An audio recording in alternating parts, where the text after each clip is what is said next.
Grand Dialogue. Sigeka Foba. Edouani wa Makaran. Le Grand Dialogue, l'émission de débat du studio Tamani sur votre radio. Chenibiro. Halud Maundi. Chenibiri. Sigeka Foba. Le Grand Dialogue. Le Grand Dialogue. Mesdames, Messieurs, bonsoir. Nous sommes mardi 5 mai 2015. Très heureux de vous retrouver et merci donc de nous recevoir chez vous. Le marché des médicaments, des faux médicaments en Afrique et particulièrement au Mali.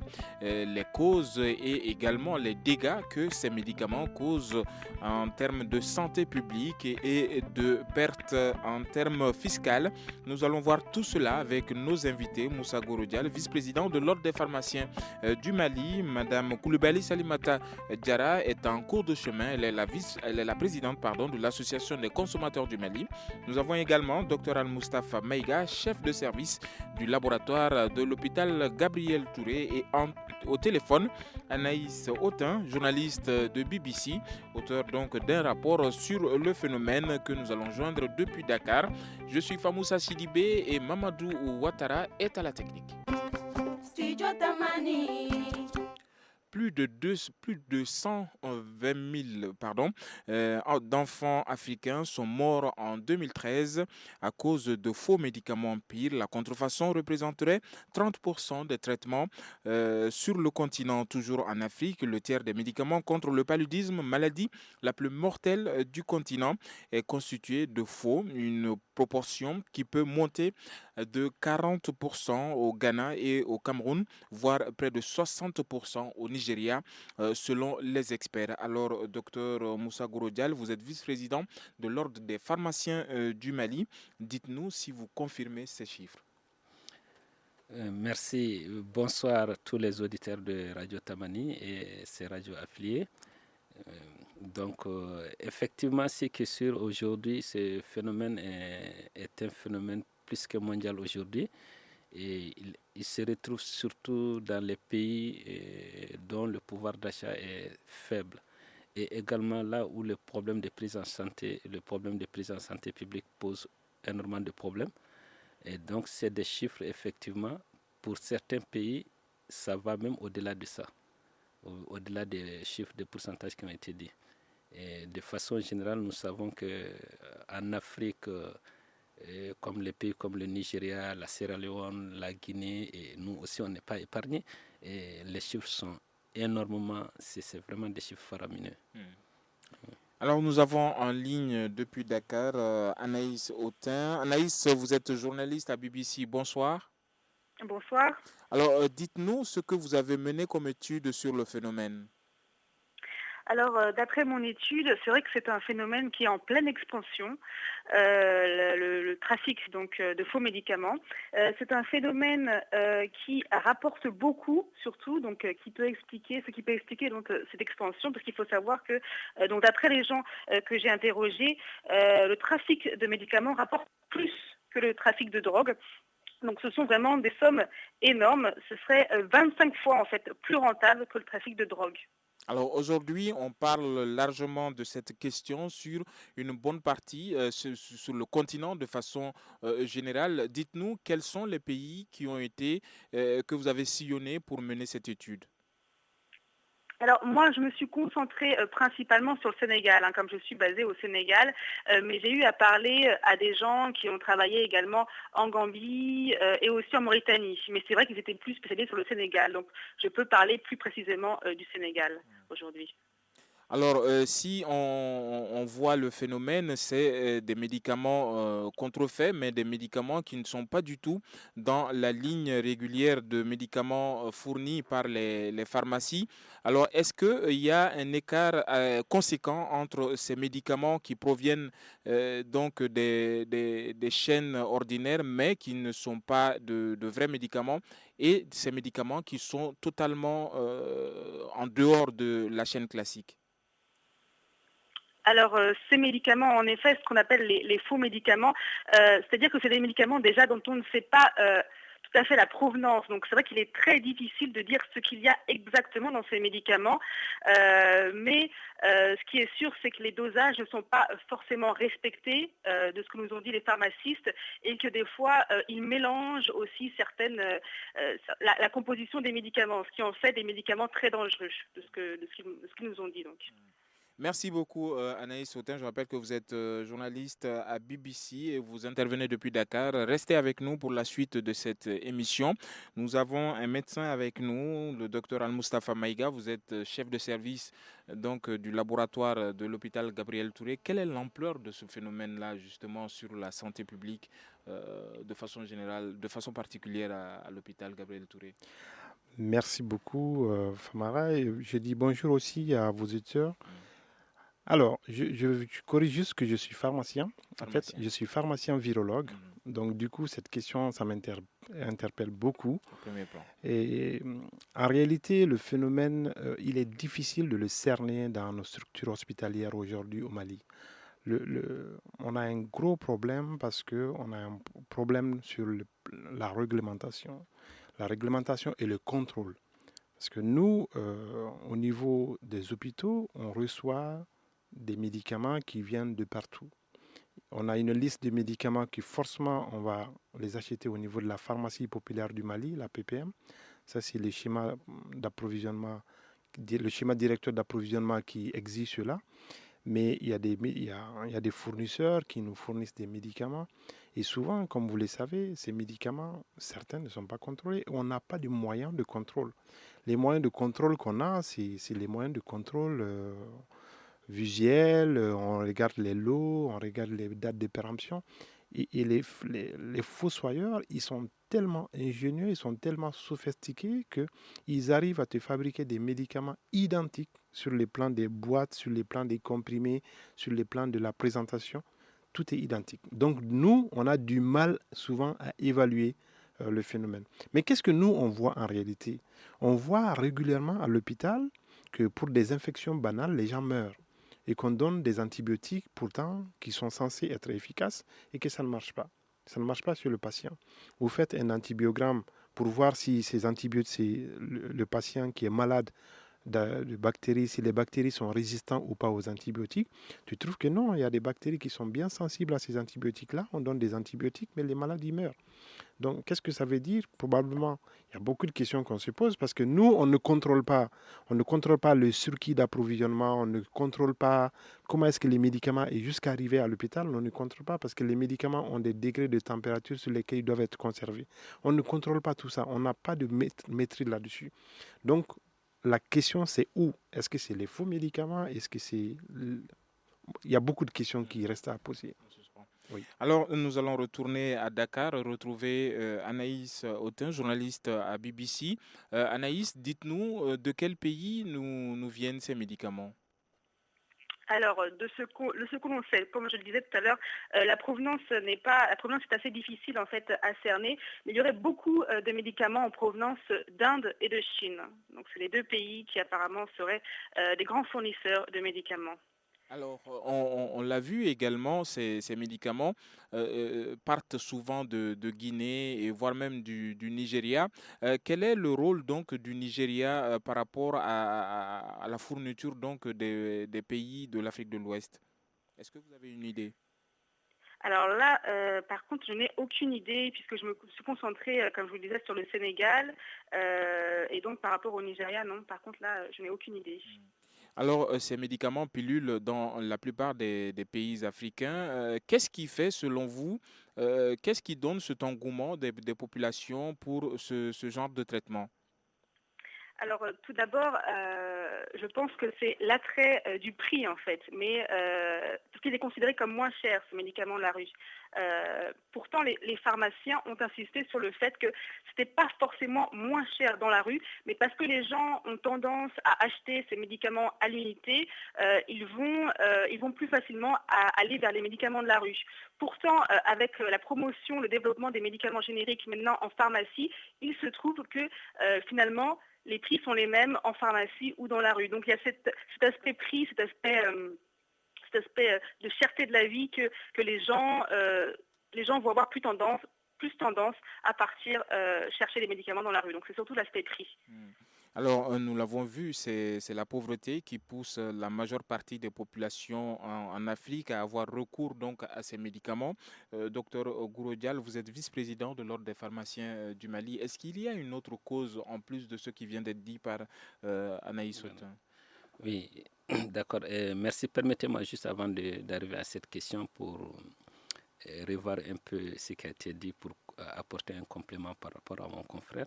Et effectivement, mais nous disons que, comme il l'a dit, il y a un schéma directeur d'approvisionnement qui est édicté par la politique nationale pharmaceutique au Mali et qui relève de la DPM, qui est un département chargé d'appliquer la politique et de définir la politique en matière de médicaments. Donc si ce schéma est respecté, en principe, on ne devrait avoir aucun problème par rapport à ces faux médicaments. Mais il faut dire, il l'a dit, aujourd'hui avec les méthodes de communication, les méthodes ultra sophistiquées, on arrive à faire des choses qui sont exactement, reproduire exactement les mêmes informations que la molécule Princeps. Mais fort heureusement, il faut quand même rappeler qu'il y a le LNS, qui est un laboratoire national de santé du Mali, qui est là, qui est vraiment l'un des laboratoires de qualité en Afrique de l'Ouest ici, et qui fait un travail formidable, heureusement, parce que très souvent, ils passent au niveau des officines, ils font des tests, ils font des échantillonnages, et quand les conteneurs arrivent également, donc ils passent toujours pour faire des prélèvements et puis faire des échantillonnages pour être sûr que ce qui a été livré au Mali, c'est vraiment des produits de qualité. Donc, heureusement que ça existe. Maintenant, tous les médicaments qui échappent à ce circuit, donc qui n'est pas dans le circuit normal, naturel d'approvisionnement qu'a édicté la politique, ce sont ces genres de médicaments. C'est là où on risque effectivement de retrouver les faux médicaments. Il l'a dit très souvent, nous, on a effectivement eu des remontées des médecins qui nous disent que, écoutez, maintenant nous constatons que nous traitons avec 10 jours de temps en antibiothérapie, mais avec tout ça, la fièvre persiste. Effectivement, ça montre, quelquefois, on a vu dans des études où, quand on est censé avoir 1000 mg de principes actifs, on n'a même pas 500 mg. Donc, vous voyez, donc ça, c'est vraiment quelque chose que je voulais effectivement dire. Et maintenant, par rapport effectivement à la question de la pauvreté, oui, il n'y a pas que la pauvreté donc, qui a amené les gens vers l'utilisation de ces médicaments. D'abord, les premières études avaient montré qu'il y avait, même au niveau des structures, les structures publiques, il faut le dire, il ne faut pas se voiler la face, c'est qu'il y avait également l'approche accueil avait été un des facteurs très importants. En tout cas, il y a une étude qui avait été faite il y a une dizaine d'années qui avait montré que donc, cette approche avait détourné les gens des structures publiques. Donc, ils sont finalement partis vers des structures informelles et là, ils sont parvenus à trouver ces médicaments, effectivement, qu'on pense être des médicaments moins chers. Mais on sait aujourd'hui, depuis plus d'une dizaine d'années, depuis l'initiative de Bamako, qui remonte maintenant des années et dont le Mali a été un des pionniers, on sait qu'aujourd'hui, il existe des médicaments beaucoup moins chers. Et quand vous prenez la liste des 102 médicaments, des 122 médicaments qui a été fixée par le Mali, c'est des prix, on ne peut pas dire que c'est des médicaments qui sont chers. Non, ce n'est pas du tout cher. Quand on compare, ce n'est pas du tout cher. Et donc, aujourd'hui également, il existe d'autres structures, il existe vraiment d'autres choses qui font qu'aujourd'hui, nous ne devons plus aller vers ce secteur, vraiment aller trouver des excuses, trouver des explications pour dire que parce que c'est un marché moins cher. Non, voilà. Alors nous allons observer quelques secondes de pause avant de poursuivre donc avec cette émission. Vous écoutez Studio Tamani, votre avis nous intéresse. Écrivez vos commentaires et suggestions sur la page Facebook et dialoguez avec nous. Studio Tamani, c'est aussi les réseaux sociaux.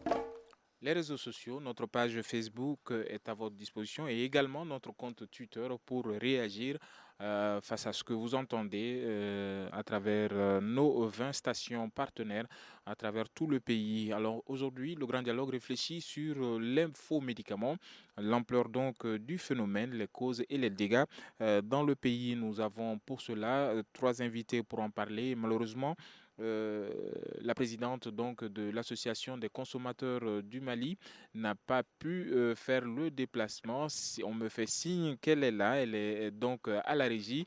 Le temps juste pour elle de s'installer. Nous allons partir à Dakar avec Anaïs Oten, journaliste, dont elle est journaliste donc à BBC. Anaïs, dites-nous aujourd'hui, vous dites que c'est un business plus lucratif que le trafic de drogue.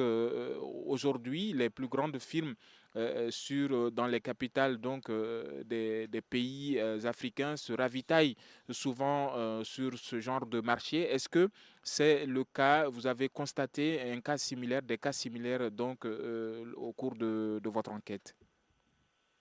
Alors oui, c'est un trafic qui est extrêmement rentable, hein. Comme je le disais tout à l'heure, le trafic serait 25 fois plus rentable que le trafic de drogue. Au Sénégal, chaque année, le chiffre d'affaires est estimé à 12 milliards de francs CFA, ce qui est quand même assez énorme. Et lorsque j'ai donc réalisé mon reportage, les principaux protagonistes du secteur ne sont pas dupes, hein. C'est un trafic dans lequel plusieurs personnes sont impliquées, hein, du douanier évidemment jusqu'à certains membres haut placés du gouvernement. Donc ils soupçonnent bien évidemment certaines personnes haut placées de fermer les yeux, de tirer profit de ce trafic et d'être vraiment impliqué dedans, évidemment. Oui. Alors, merci beaucoup, Anaïs. Vous restez avec nous pour la suite de cette émission. Docteur Al-Mustafa Maïga, vous êtes chef de service du laboratoire donc, de l'hôpital Gabriel Touré. Dites-nous aujourd'hui les conséquences de l'utilisation de ces produits sur la santé.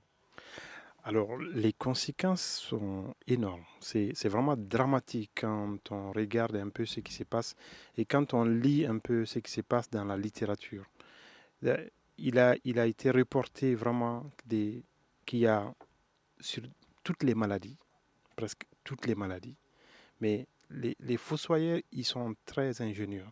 Ils vont cibler des médicaments qui sont très vendus, des médicaments qui sont très demandés et des médicaments qui coûtent relativement un peu plus cher, tels que les médicaments qui vont lutter contre les troubles de l'érection. Vous voyez, vous savez que nous, on reçoit à l'hôpital très souvent des gens qui ont pris des médicaments pour des troubles de l'érection et qui se retrouvent en coma parce que souvent, c'est des médicaments, des faux médicaments dans lesquels il y a le principe actif qui est dedans. Souvent, c'est un médicament antidiabétique, donc qui va baisser le taux de sucre. Donc, la personne se retrouve en coma. Tu te retrouves pour faire des rapports sexuels et tu te retrouves dans un coma. Où on trouve, j'étais à l'hôpital de Ségou une fois et je revenais d'un jeune couple qui venait de la mairie et le monsieur, il revenait il a pris des médicaments et il a eu un priapisme. Un priapisme, c'est une érection prolongée. Le monsieur, il est décédé de ça le jour de son mariage. Et ça, c'est juste un seul aspect. Et aujourd'hui, la contrefaçon a attaqué des médicaments très sophistiqués, les nouveaux médicaments contre le paludisme, qui sont les nouvelles combinaisons thérapeutiques à base d'artémisinine et d'artéméter, sont aussi contrefaits. Il y a des médicaments contre les cancers qui sont contrefaits aujourd'hui. Il y a des médicaments contre les maladies cardiovasculaires qui sont contrefaits aujourd'hui. Il y a des médicaments contre la tension. Donc, il y a tous les secteurs de la santé aujourd'hui sont impactés. Et il y a beaucoup de personnes à l'hôpital qui meurent. On accuse les médecins, on dit qu'on n'est pas compétent. Et pourtant, les médecins ont fait leur travail. Ton travail, c'est de prescrire un médicament. Le médicament, il est vrai, il est faux. Comment est-ce que Vous savez, quand vous êtes à l'hôpital, quand on prescrit une ordonnance, on ne sait plus où est-ce que le patient il a cherché les médicaments. Les médicaments viennent, on ne fait que les administrer et du coup, on ne sait pas du tout qu'est-ce qu'il y a à l'intérieur de ces médicaments. On est rassuré aussi qu'on a le laboratoire national de la santé, mais il faut savoir que réellement, le laboratoire de la santé, aujourd'hui, c'est limité pour un seul labo qui va gérer tout ce qui se passe au Mali. Ce n'est pas possible. Le laboratoire national de la santé gère les aliments, il gère les médicaments, il gère tout. C'est impossible aujourd'hui de pouvoir avoir une maîtrise correcte du schéma de tous les médicaments qui rentrent dans le pays. Donc il y a vraiment un danger catastrophique sur la santé aujourd'hui. Alors nous allons un peu nous appesantir sur cette question de l'approvisionnement donc des structures pharmaceutiques avec vous, Guro Dial. Dites-nous si aujourd'hui certaines pharmacies de la place s'approvisionnent sur ce marché noir. D'accord. Merci. Donc permettez-moi toujours pour apporter un peu d'appui également par rapport à votre concert de Dakar. De BBC. Pourquoi le phénomène, oui, effectivement, elle a dit le phénomène est exponentiel. Vraiment, ça a une évolution exponentielle. Pourquoi? Comparé par rapport à la drogue. Voilà, donc aujourd'hui, qu'est-ce qui s'est passé? Qu'effectivement, aujourd'hui, la drogue est tellement surveillée, est tellement identifiée et cernée que c'est très difficile. Et donc, tous ces gens qui ont évolué dans ce secteur se sont finalement retrouvés vers le secteur pharmaceutique, le secteur des médicaments. Alors, et aussi, quand on regarde par rapport au texte qui récrimine, qui pénalise toutes les personnes qui utilisent ces faux médicaments ou qui font le faux exercice, l'exercice illégal. C'est ça l'exercice illégal, ou des faux médicaments. C'est presque insignifiant par rapport aux sommes d'argent faramineuses que ces gens ils ramassent. Donc voilà, là, c'est un des secteurs également, un des facteurs qui fait qu'effectivement, ce secteur a connu beaucoup d'essor. Par contre, quand vous voyez le secteur de la drogue, les lois, on connaît aujourd'hui, il y a des pays qui tuent. Vous êtes directement figé. Après un procès, même, je pense que vous êtes des journalistes, vous savez qu'il y a moins de 10 jours, le phénomène a existé dans un des pays aujourd'hui. Donc voilà, mais le secteur en ce qui concerne les médicaments, donc les choses ne sont pas... Nous avons à un moment donné demandé de rehausser le niveau des sanctions. Parce que vraiment, les sanctions sont presque dérisoires par rapport à la faute commise. Donc ça, c'est un des facteurs. Donc ça, c'était vraiment pour effectivement appuyer votre concert de Dakar. Maintenant, vous avez demandé si les pharmacies s'approvisionnent sur ce marché. Voilà, non. Bon, alors, en principe, oui, non, je vais vous dire, voilà, comment existe le schéma directeur. Ce que dit le schéma directeur, c'est déjà connu. Je l'ai dit tout à l'heure, il l'a rappelé. Donc, il existe des structures grossistes. Lui, il a parlé avant de l'APP, mais il existe également d'autres structures. Il y en a vraiment une multitude. Il y en a beaucoup de structures grossistes qui sont légalement et régulièrement installées, effectivement, qui travaillent correctement, que c'est là, normalement, que les officines doivent se ravitailler. Alors, je rappelle que vous êtes le vice-président de l'Ordre des pharmaciens du Mali. Tout à fait. Voilà. Et qu'à la date d'aujourd'hui, nous, on n'a jamais été saisis d'un quelconque ravitaillement d'une officine en dehors du circuit légal. Et si jamais on est informé de ça ou nous avons connaissance de ça, on va sévir contre cette officine. Alors, nous avons vu au cours de l'année dernière, si je ne m'abuse, des fournisseurs de médicaments qui exerçaient en toute illégalité et que la gendarmerie a donc mis fin à leurs activités. Est-ce que vous menez des activités allant dans le sens de la prévention, par exemple, de ce cas de figure? Oui, bon, donc nous menons des activités et je vais dire déjà, aujourd'hui d'ailleurs, vous avez, c'est l'occasion peut-être que même si, je vais dire aujourd'hui nous avons un thème central, nous allons avoir déjà le plus grand forum pharmaceutique au Mali bientôt, au mois de juin. Le thème central en dit long, partenariat public-privé pour l'accessibilité du médicament. Donc ça veut dire que ce soit en termes coûts financiers, que ce soit en termes de localité, donc que cela soit accessible. Donc ça, c'est déjà un effort qui est fait. Et maintenant, en dehors de ça... Il n'y a pas d'autres activités. Et en dehors de ça, si nous avons des activités par rapport c'est le lieu également de remercier la brigade centrale de Stiffer, avec laquelle nous travaillons beaucoup, qui font également un travail énorme. Et également, c'est l'occasion également de remercier beaucoup la douane parce que nous avons échangé même avec la douane par rapport même à la possibilité d'avoir des pharmaciens inspecteurs au niveau du cordon douanier. Et tout ça, c'est des actions que nous pensons vont pouvoir à la longue aider à mieux étayer parce qu'effectivement, il a dit, tout le monde n'est pas connaisseur de médicaments. Donc, il faut mettre vraiment des pharmaciens qui sont formés, des professionnels pour pouvoir identifier les choses et connaître. Et nous remercions également tous les arrondissements de police de Bamako que nous voyons qui font effectivement, et la gendarmerie qui font vraiment un travail formidable. Moi-même, personnellement, je suis très souvent intervenu. On m'a tout le temps appelé par rapport à des saisies qui ont été opérées. Alors, il nous sera très difficile d'évaluer donc l'impact économique de ce trafic au Mali, car toutes nos tentatives de pouvoir joindre la douane pour participer à cette émission ont échoué. Alors, nous avons avec nous la présidente de l'Association des consommateurs du Mali, Madame Coulibaly Salimata Diarra. Merci, Madame, de nous rejoindre. Le débat aujourd'hui porte sur cette question, les médicaments, les faux médicaments, le marché des faux médicaments, les causes et les dégâts aujourd'hui en Afrique et de façon particulière au Mali. Ce phénomène sévit dans le pays. Est-ce que aujourd'hui vous avez peur? C'est un véritable problème de santé publique. Est-ce que vous avez peur que ce marché-là n'échappe au contrôle de l'État si ce n'est déjà fait?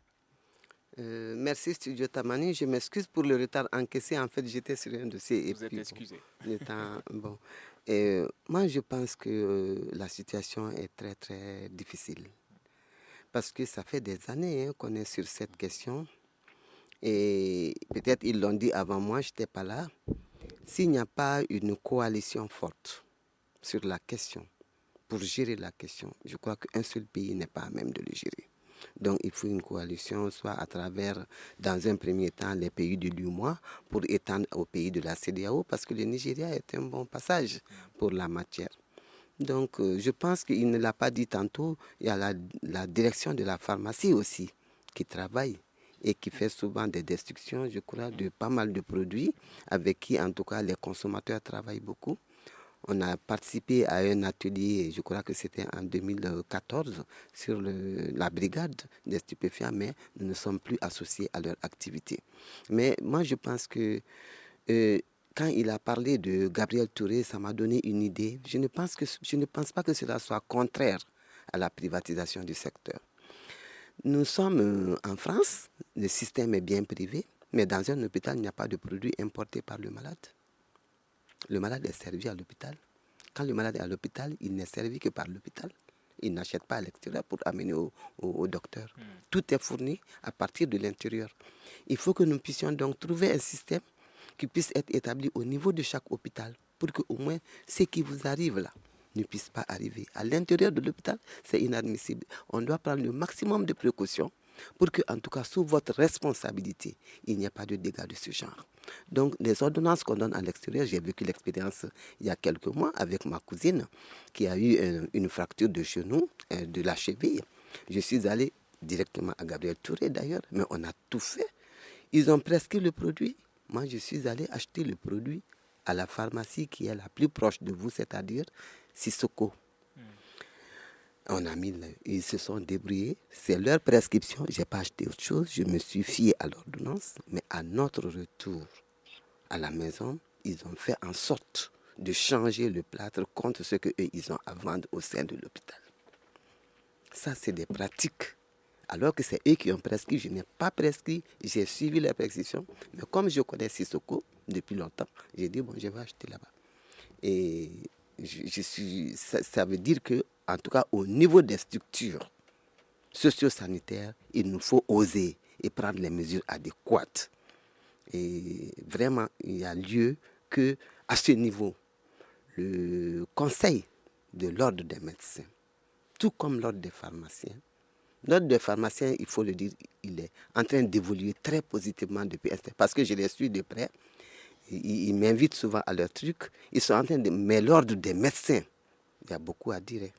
Il faut absolument que la mentalité change. Alors, je rappelle que celle qui parle tout de suite, c'est la présidente donc, de l'Association des consommateurs du Mali, Madame Coulibaly Salimata Diarra. Nous allons observer quelques secondes de pause et ensuite nous partirons avec la troisième partie de cette émission.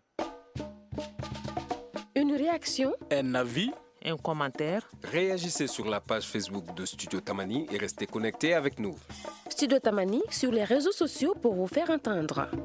Le marché des faux médicaments en Afrique et de façon particulière au Mali, les dégâts, les causes et les dégâts, nous voyons donc tout cela avec nos invités. Nous allons partir à Dakar avec Anaïs Autin. Vous êtes journaliste à BBC.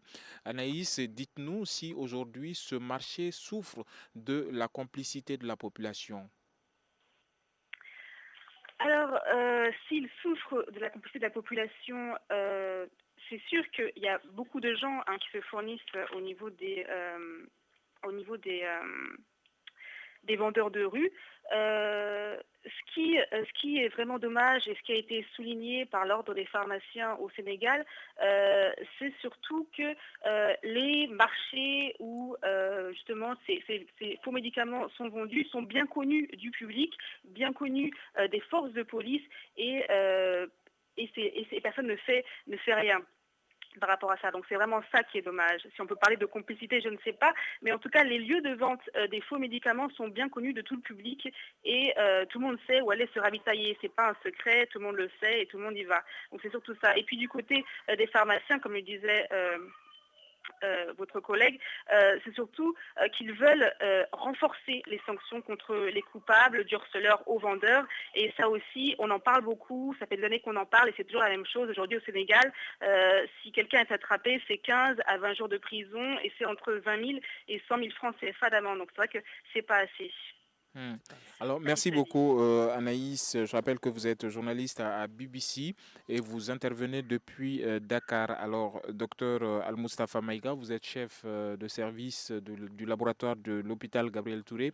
Est-ce que cette complicité, on ressent cette complicité de là où vous êtes? Merci. Ça me permet aussi de rebondir sur le mea culpa de madame. Vous savez, tout ce qu'on est en train de discuter aujourd'hui, les faux médicaments, les problèmes au niveau des structures hospitalières au Mali, les structures de santé en général, ce n'est pas un problème de l'ordre des médecins, ce n'est pas un problème de l'ordre des pharmaciens, mais c'est des positions politiques, c'est des décisions politiques. C'est-à-dire qu'il faudrait que chacun sache qu'il y a des lois dans ce pays-là, qu'on sache qu'il y a des responsabilités pour chacun et chacun doit s'assumer. Et si tu ne s'assumes pas, tu sais la sanction va tomber. Mais si tu sais que tu n'es pas sanctionné, tu vas le faire. Et il n'y aura rien dedans. Et donc c'est ça le problème ici au Mali. Ça revient toujours aujourd'hui. Mais vous savez, ce qu'on ne dit pas, c'est que en réalité, ça ne se dit pas, mais c'est catastrophique, même dans les structures de santé. On se pose la question, est-ce qu'il n'y a pas des gens, il y a des gens qui viennent avec des sachets de médicaments dans leur sac, est-ce qu'on va les contrôler, machin, tout ça. C'est des questions aujourd'hui qui se posent aujourd'hui, parce qu'il y a un gros problème de réglementation au niveau des structures de santé. Ce n'est pas l'hôpital Gabriel Touré seulement, c'est toutes les structures de santé en Afrique aujourd'hui. Quand vous regardez, vous partez au niveau de l'OMS, qui est l'Organisation mondiale de la santé, n'a pas aujourd'hui une politique claire sur la gestion des faux médicaments. Il n'y a pas un document officiel qui ressort de l'Organisation des Nations Unies pour la gestion des faux médicaments. Il n'y a pas un consensus international aujourd'hui pour réprimer la gestion des faux médicaments. Il y a des gouvernements qui sont hostiles, il y a des organisations non gouvernementales qui sont, souvent ils sont d'accord. Donc, il y a vraiment ce problème, il est vraiment mondial en réalité. Nous sommes très petits là-dedans, mais on le ressent. On le ressent parce que souvent, moi je suis au laboratoire, on parle de médicaments aujourd'hui, mais vous savez, le laboratoire c'est les réactifs. Les réactifs c'est la même chose que les médicaments. On est aussi impacté. Et donc ça va avoir un impact sur tout le monde. Le processus. Voilà. Alors, docteur, merci beaucoup, docteur Al-Mustafa Maïga. Vous êtes du laboratoire donc, de l'hôpital Gabriel Touré. Docteur Gouroudial, vous êtes vice-président de l'Ordre des pharmaciens du Mali. Aujourd'hui, l'ampleur c'est indéniable. Ce phénomène existe de façon le problème est entier aujourd'hui. Est-ce que vous pouvez nous donner les astuces aujourd'hui pour faciliter, sinon intensifier la lutte contre ces faux médicaments au Mali? Qu'est-ce qui est entrepris par l'État? Merci encore. Bon. Oui, il l'a dit, hein, le confrère l'a dit, il faut la volonté politique. Je pense que ceci est clair. Et sinon, il y a eu des textes, il y a eu Au Mali, il y a une loi qui crée la Commission nationale de lutte contre la vente illicite. Cette commission, elle existe. Et depuis que la commission existe jusqu'à aujourd'hui, quelles sont les activités qui sont menées? Donc vraiment, en dehors de tout ce qu'on a beau à dire, c'est la volonté politique qui prime. Il l'a dit. Je voulais revenir un peu sur... Quand vous dites volonté politique, quelles sont les structures incriminées dans cette lutte? Bon, la volonté, en tout cas, je pense que chaque département a son rôle à jouer dans une organisation. Nous, on est de la santé, on est l'ordre, il y a des choses qu'on dit, qu'on dénonce, mais après, la voie publique, ça ne nous appartient pas. Qui ne hausse pas le ton selon vous? Voilà. Est-ce le département de la santé ou bien le département de la sécurité? Alors, donc, je ne sais pas, il faut aller voir. Et quand on voit que aujourd'hui, ce n'est plus un secret. Je me rappelle, quand je faisais la fac, c'était incroyable de voir, de rencontrer les dames qui vendent ces trucs. C'était impensable, c'était inimaginable. Mais aujourd'hui, à la limite, si vous ne voyez pas quand on vend ça juste devant, on voit ça partout. Donc j'ai dit, et nous l'avons fait, nous avons fait un travail vraiment énorme, et nous avons présenté, mais j'ai dit une fois de plus, nous ne sommes pas les bras armés de la République. C'est les décideurs. Nous avons Il faut dire devoir, c'est les décideurs. Et nous le faisons. Et on le fait à savoir à qui de droit. Maintenant, il appartient. Il y a un ministre de l'Intérieur, il y a un ministre de la Sécurité, et que savoir que les faux médicaments posent un véritable problème de danger public. On n'en parle pas. Si votre invité de la douane était là, ou certainement si mon collègue du syndicat était là, ils auraient dû vous donner exactement, en termes de pertes, ce que le Mali subit par rapport à cette situation. Mais moi, je vous dis, en termes de santé publique, aujourd'hui, nous sommes en train de documenter tous les problèmes qui ont été rencontrés. Il y a quelques années, on a beaucoup connu des problèmes, mais ça n'a pas été documenté. Mais à la date d'aujourd'hui, on est en train de documenter tous les cas qui nous arrivent. Pire que ça aujourd'hui, ces gens, ils font que profiter. Un médicament, c'est quoi? Il y a un service, il y a un département de recherche et développement. Alors, donc, le faux va tuer le vrai médicament. Et le vrai, pour qu'aujourd'hui, demain, qu'on ait un bon médicament, j'espère que le Pali va finir complètement. Et d'ailleurs, c'est le lieu également de dire, parce qu'il y a le programme national de lutte contre le Pali qui fait un travail formidable. Donc, si d'ailleurs on suit très bien ces consignes aujourd'hui, le Pali, on peut être sûr que... il sera vaincu. Alors, mais permettez-moi juste de dire ça. Donc, le médicament, il faut des recherches pour trouver une nouvelle molécule, pour soigner les nouvelles maladies. Bon, alors si ces médicaments ne sont pas achetés, et ce laboratoire, est-ce qu'il va trouver de l'argent pour investir encore pour de nouvelles molécules? Alors parlons un peu de ce marché donc de fourniture des médicaments au Mali. La principale usine de produits pharmaceutiques a fermé ou bien est en voie de fermeture. Aujourd'hui, est-ce que le Mali a les moyens aujourd'hui de fournir ce marché de médicaments? L'ensemble? Non. Non, aujourd'hui, vous parlez certainement de l'INPP parce que c'est la seule usine qui existe, qui d'ailleurs fait, malgré toutes ces difficultés et tout, ça fait un travail formidable quand même, les hommes et les femmes qui animent cette usine. Est-ce que le Mali a les moyens aujourd'hui?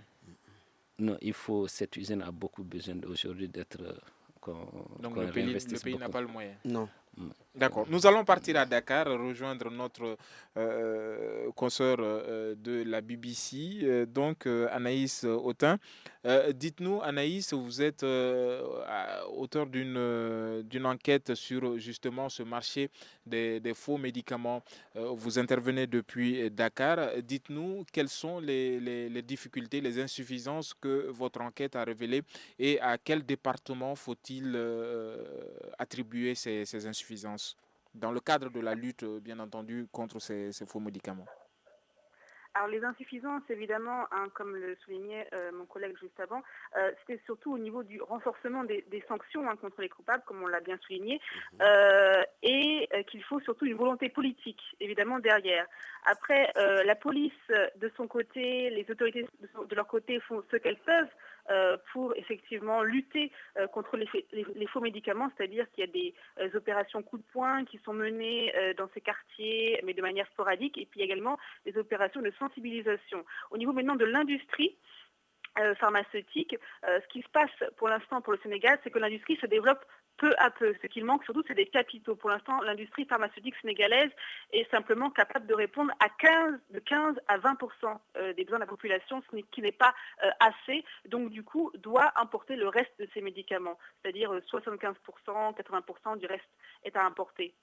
Donc c'est surtout un problème d'argent au niveau du Sénégal pour rassembler des capitaux. Donc c'est sur ça, sur cette optique que le gouvernement, les autorités, l'ordre des pharmaciens sont en train de travailler actuellement. Merci beaucoup Anaïs Autin. Je rappelle que vous êtes journaliste à BBC et vous intervenez depuis Dakar. Madame Koulibaly Salimata Traoré, Salimata Diarra. Vous êtes donc la présidente de l'Association des consommateurs du Mali. Aujourd'hui, si on vous demandait de faire un plaidoyer, à qui est-ce que vous allez adresser ce plaidoyer? À quel service vous allez donc attribuer ce plaidoyer pour la lutte, intensifier la lutte contre les faux médicaments? Moi, je ne passerai pas par 4 chemins, je m'adresserai directement au président de la République. Parce que les autres passages là, c'est pas, même pas le chef du gouvernement. Parce que ça fait des années, depuis que l'ASCOMA est créé, il était dans la commission dont il a parlé tantôt. On est sur cette question. Oui, qui était basée au ministère de l'Intérieur. Mais rien ne bouge. La DMP fait ce qu'elle peut en la matière. Les pharmaciens font quelque chose. Les médecins, pourquoi j'ai parlé de vous? Parce que j'ai vu qu'au niveau des structures, on a tellement de problèmes avec les médecins aussi, qu'il est difficile de dissocier tout ça. Donc, je voudrais que vous soyez un peu à l'abri au moins de ça et qu'il y ait au sein des structures des services qui puissent fournir ça. Alors, bon, donc, moi, mon plaidoyer va aller plus tôt. Peut-être que le président de la République nous écoute, sait-on jamais. Oui, je voudrais bien qu'il soit... Quel est votre message à son endroit? Mon message est qu'il faut qu'il prenne ce problème-là très, très au sérieux. Le problème des faux médicaments. Vous l'avez entendu, un jeune marié qui espérait fonder son foyer est mort à l'instant où il se mariait presque. Vous voyez, des faux médicaments, les pratiques qui se font ici, et les gens, ils le font sans état d'âme. Ils sont sur l'argent, à n'importe quel prix. Donc aujourd'hui, la question ne peut s'adresser qu'au plus haut responsable du Mali, c'est le président de la République. Ceci est donc compris. Nous espérons que le président de la République a entendu ce message. Alors, aujourd'hui, qu'est-ce qu'un trafiquant risque s'il est en possession d'un tel produit au Mali? Cette question va donc à Moussa Gourodial de l'Ordre des pharmaciens du Mali. Merci. Alors, donc, sans que je n'ai exactement le truc en tête, mais je pense qu'au maximum, la sanction pécuniaire est de l'ordre de 500 000 à 500 000 pour un emprisonnement de 1 mois à 6 mois maxi. Bon, pour quelqu'un qui se fait des milliards, c'est infime. C'est infime, ça ne signifie rien pour lui. Je pense que c'est dans cet ordre, voilà. Alors, quels sont les moyens dont disposent aujourd'hui les structures sanitaires pour justement contrecarrer cette consommation de faux produits pharmaceutiques? Merci beaucoup, mais permettez-moi juste de réagir à la préoccupation de madame. Je suis avec vous, je voudrais tout simplement... Je suis d'accord avec vous, je suis d'accord avec vous. 3 minutes. Voilà, je suis d'accord avec vous, mais vous savez que la population ne fait pas la différence entre les porteurs de blouses blanches quand vous arrivez à l'hôpital. Donc, il y a des infirmiers, il y a des aides-soignants, il y a des stagiaires, il y a des... Voilà. Donc, les gens ne font pas la différence entre les porteurs. Et on dit que c'est des médecins. Donc, c'est juste pour vous dire qu'en général, des médecins assermentés qui travaillent à l'hôpital ne font jamais ça, en général, dans la grande majorité des cas. Maintenant, qu'est-ce qu'il faut faire pour éviter? Madame a déjà dit ça. On sait comment ça se passe dans les pays développés, malgré que ces pays ont aussi des faux médicaments. Mais dans une structure hospitalière, la pharmacie doit pouvoir fournir 100% des médicaments pour les patients. Que conseillez-vous aux patients, aux personnes qui accompagnent les Je conseille aux malades. patients, vraiment, quand vous avez une ordonnance, allez-y tout de suite à la pharmacie de l'hôpital. Je sais que la pharmacie de l'hôpital n'a pas toujours les médicaments, mais allez-y dans des pharmacies au moins. Les pharmacies les plus proches. Les pharmacies, c'est les endroits où on est le plus sûr d'avoir des médicaments fiables aujourd'hui. 4 invités, 2 dames et 2 messieurs. C'était donc le plateau qui constituait donc cette réflexion sur les faux médicaments, le marché des faux médicaments, les causes et les dégâts. Un grand merci à Anaïs Autain. Vous êtes journaliste à BBC et vous intervenez depuis Dakar. Merci à vous, Salimata. Madame Koulibaly Salimata Diarra était également avec nous. Elle est la présidente de l'Association des consommateurs du Mali. Docteur Moussa Gourodial est vice-président de l'Ordre des pharmaciens du Mali. Il était également avec nous. Et pour terminer, Docteur Al-Mustafa Maïga, chef de service du laboratoire donc, de l'hôpital de Gabriel Touré, était également avec nous. Je suis Famoussa Sidibé. Ousmane Diadje Touré a réalisé cette émission. Mamadou Ouattara était à la technique et Peting Diarra était à la régie vidéo. Nous vous disons à demain. Bonsoir pour un autre débat.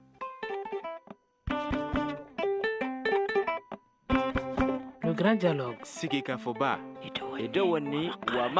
Le grand dialogue, l'émission de débat du studio Tamani sur votre radio.